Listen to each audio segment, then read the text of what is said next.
The phone rings before sunrise. That is never good. You do not jump to answer it. If it rings twice, it matters. If it rings 3 times, someone is already dead. You sit up in bed. The house is quiet, too quiet. Outside, men are awake. You do not need to see them to know. They always are. You answer the phone. You do not say hello. A voice speaks fast, careful, afraid. Something is missing. Money, a truck, a man. You close your eyes, not from anger, from focus. People think power is loud. Guns, screaming, blood. They are wrong. Real power is this moment. Silence. A decision forming in your head. You hang up. Nothing has happened yet, but it will. Someone made a mistake, and mistakes here do not get fixed. You stand up, put your feet on the cold floor. Today will look normal to everyone else. Cars will move, shops will open, children will go to school. But before the sun sets, someone's world will end.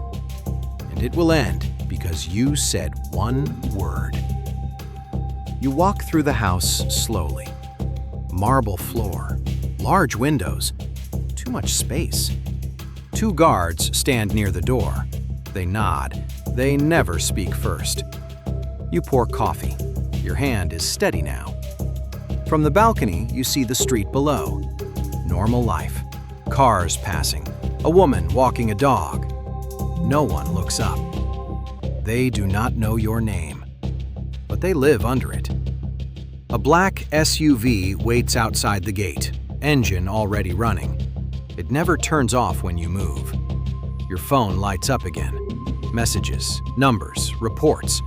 1 shipment late, 1 checkpoint moved, 1 driver not answering.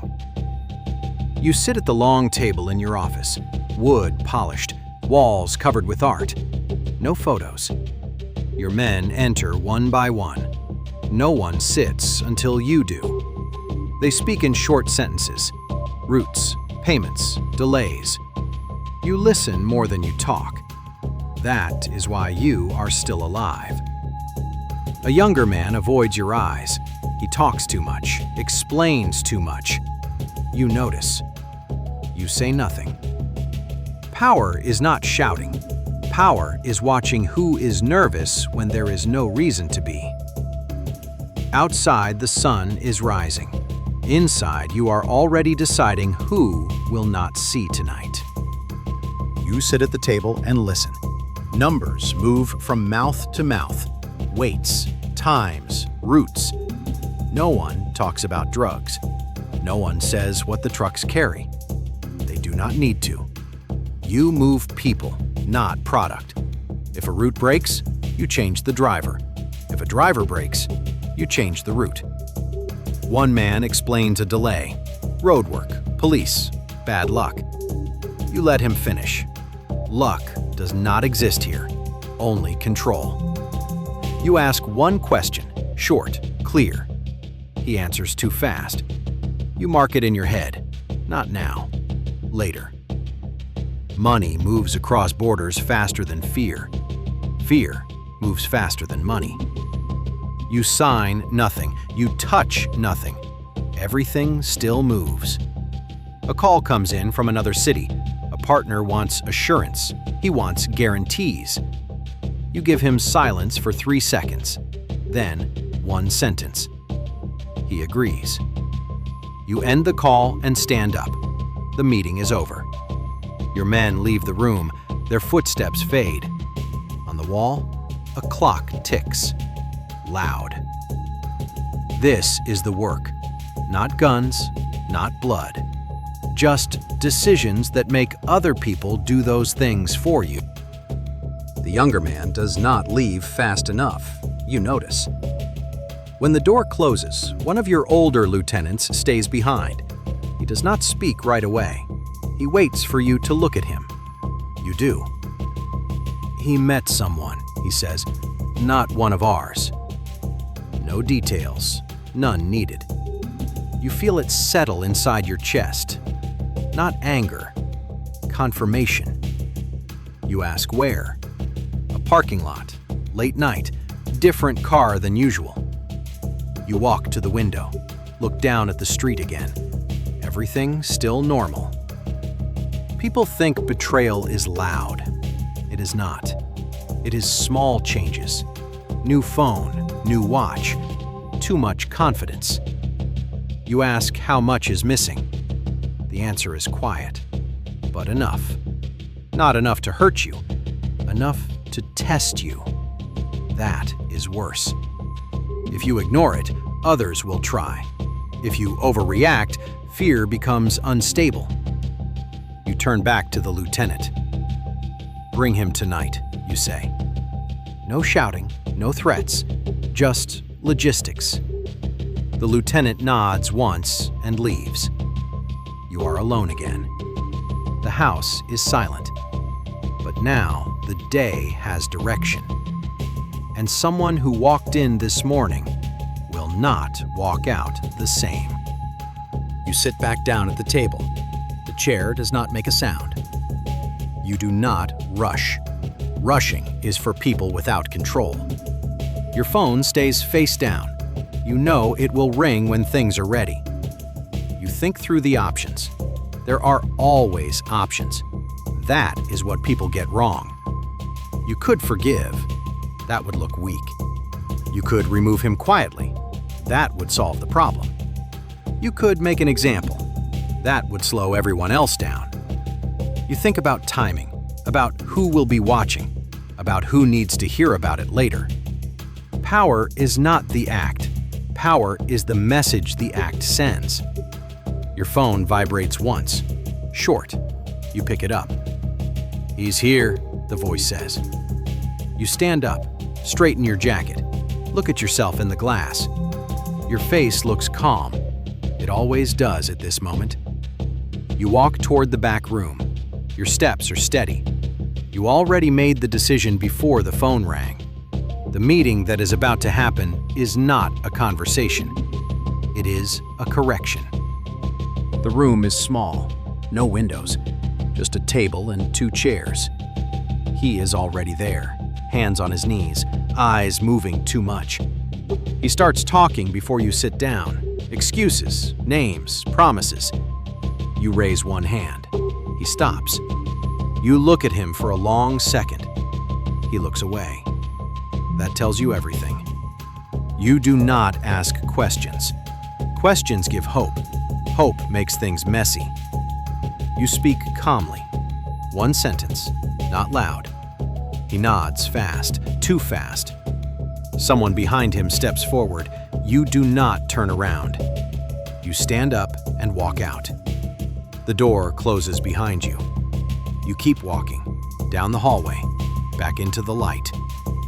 You do not hear anything. That is how it works now. Outside, the air feels warm, normal. Your phone vibrates again. "It's done." You reply with one word. "Good." Nothing changes on the street. Cars keep moving, people keep living. But everyone inside your world just learned the same lesson. Mistakes are expensive. You return home after dark. The gate opens slow. It always does. Inside, the lights are warm. Too warm for what you do. You hear a TV somewhere in the house. A cartoon. Laughter. You stop for a moment. Listen. Your children do not know what happened today. They never will. That is the rule you try to keep. A guard walks past you in the hallway. He looks away. On purpose. You sit in the living room and loosen your collar. Your phone is quiet now. That never lasts. You think about exits, cars, houses, countries. Every plan ends the same way. You are too visible to disappear, too valuable to leave alone. You check the doors, the windows, the alarms, not because you feel unsafe, because routine keeps you alive. From the other room, someone calls your name. You answer like everything is normal. For a few minutes, it almost is. But even here, even now, you are listening, waiting for the sound that means this life has reached you too. The house goes quiet after midnight. Lights turn off one by one. Doors close. Footsteps fade. You stay awake. You sit in the dark office with only one lamp on. The city hums outside. Distant traffic. A dog barking somewhere far away. Your phone lies on the desk. Screen black. It looks harmless. This is the hardest part. Not the meeting, not the decision, not the consequences. The waiting. You know someone is thinking about you right now. A rival, a police unit, a man who lost something today. You do not know which one will move first. You check the cameras on the screen. Gate, street, roof. Nothing moves. That does not mean nothing is coming. You pour another drink. You do not taste it. Power feels different at night. In the day, it is control. At night, it is exposure. Every window is a target. Every routine can be studied. You sit back in your chair. Your hand rests near the drawer. Not because you expect something, because you always expect something. Minutes pass, then more. You are still alive. For now. Morning comes again. Light through the windows. Same street, same noise. Nothing exploded in the night. No gates broken. No shots. That is a good sign. And a bad one. You stand by the window and watch the city wake up.